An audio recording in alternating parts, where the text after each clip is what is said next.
Okay, what is the communication process? Everyone will understand every time when your kids or your students ataupun you punya patients, if you are therapists or EIP providers, when your kids are being referred to speech therapy to speech therapy for speech therapy. Okay, so back in your mind, when you send your child to speech therapy, it's meant for them to talk. Okay, but actually in speech language therapies head, we are actually want to make the child firstly understand what is the communication. All right, talking is the ultimate goal. Talking is the what we call the long-term goal, but the process to get the child to talk, we need them to understand the communication. So everyone in the autism kids circle who are dealing with them, formally or informally, need to understand what is the communication process so that we can help the children to understand what is the communication. Okay, let's take a look into the elements that that actually included in the communication process. Bila kita nak berkomunikasi ni ada prosesnya. Perlu ada at least 2 orang. Okay, perlu ada sender, orang yang ingin menyampaikan message, dan perlu ada receiver, orang yang menerima message itu. Okay, dan message itu haruslah disampaikan melalui medium. Medium itu apa? It can be sama ada verbal, talking, ataupun non-verbal. Non-verbal ni apa? It can be facial expression, I don't like, or I'm happy, or I agree, or I don't want. It's actually one of the way we sending a message to our friends, for example. Okay, or else we can sending message, WhatsApp, email, or we can actually draw, okay, or we write down notes. It's all the medium that actually we use to communicate in order for us to send some message to the receiver. Okay, and most importantly, when we want to send the message to the receiver, we have to understand what is the medium that is the best so that the receiver can understand your message. Kalau kita bercakap,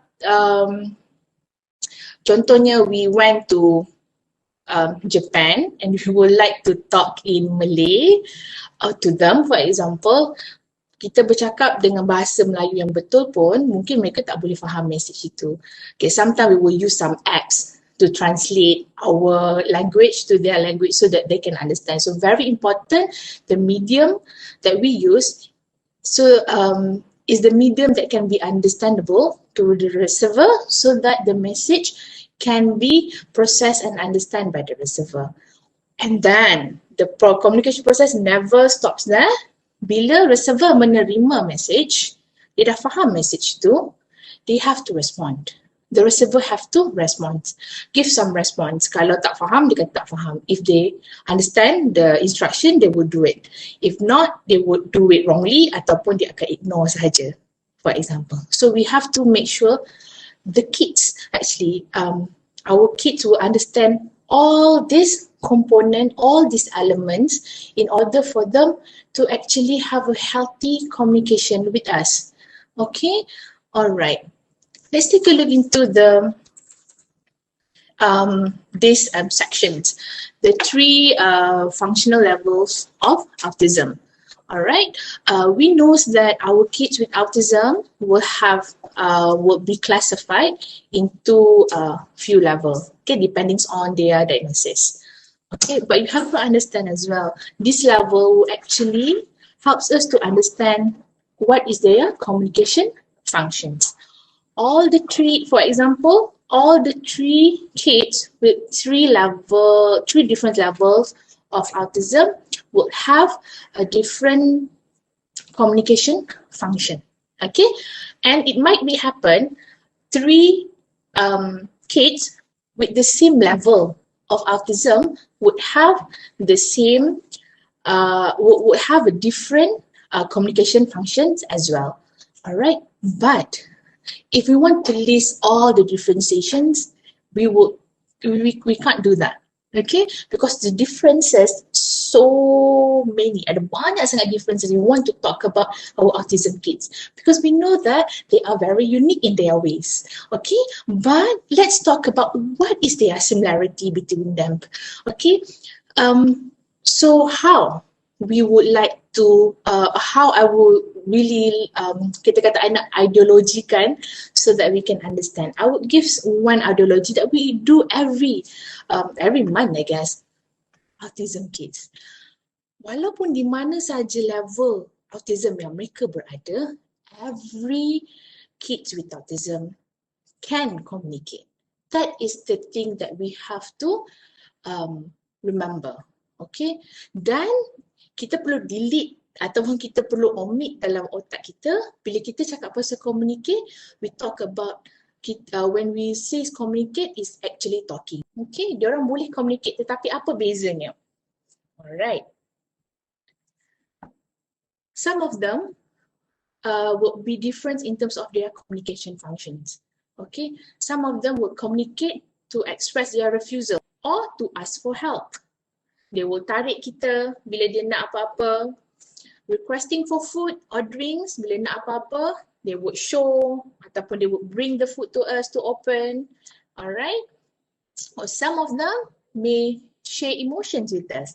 They will come to us and cry.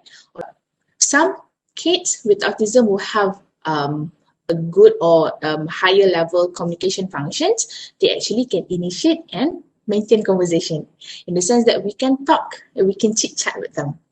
Okay, and then that is the communication function that will be varies.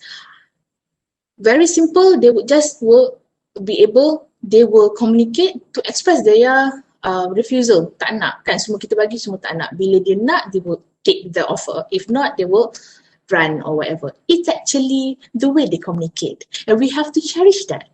Alright, kita tak boleh kata anak saya tak faham apa-apa. Oh, the kids ni, murid saya ni tak faham apa-apa lah.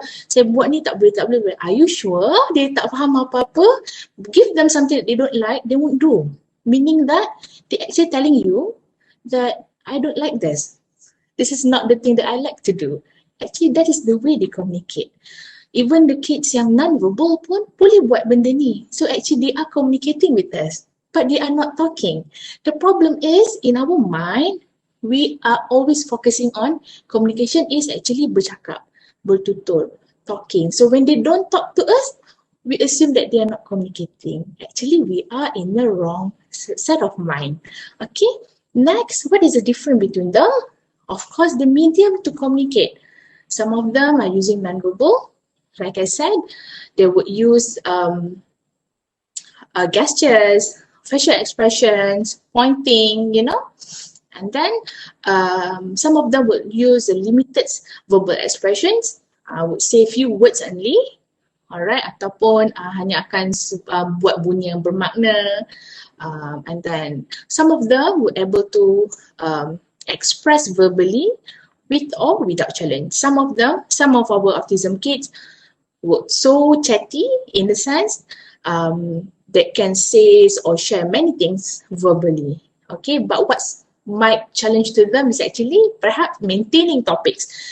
They would talk many things, but they will jump topics so fast until we don't know which where are they, what is actually their main topic or main issues that they want to highlight. All right. Okay. So when we dah sampai dekat slide ni, think about our child, think about our students ataupun our patients, get some of our kids in our mind and actually justify, identify actually where is their communication functions and what is their medium of communications. And believe, you have to trust and change our mind that actually all our autism kids actually can communicate.